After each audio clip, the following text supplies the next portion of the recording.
কেমন আছেন? আশা করি সবাই ভালো আছেন। আজকে অনেক দিন পর চাল কুমড়ো চাক ভাজি খাবো।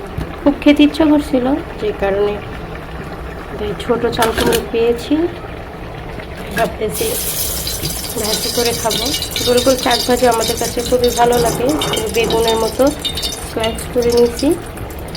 আমার তেলটা গরম হয়ে গেছে, আমি এক এক করে সবগুলো দিয়ে দেবো। চাক ভাজি পেতে আমাদের কাছে অনেক ভালো লাগে। বলতে গেলে আমার খুবই ফেভারিট শাক ভাজিটা।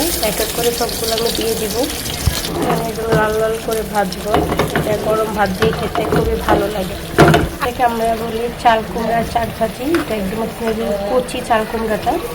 এটা কম আছে, চুলা কম আছে, এগুলো হালকা হালকা করে লাল লাল করে ভেজে নেব। আমি সবগুলো দিয়ে দিলাম লাল লাল করে ভেজে নেওয়ার জন্য।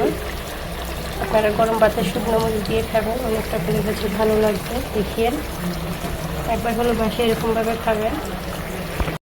লাল লাল করে ভেজে নিচ্ছি। এটা জায়গা ছিল না, তাই এটা এখন দিলাম।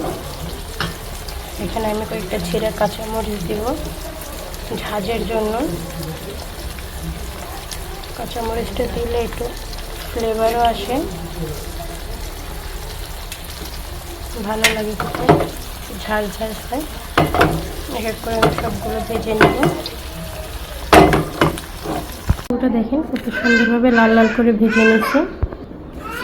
আপনারা একদিন হলো বাসায় এরকম ট্রাই করবেন কচি চাল কুমড়ো দিয়ে।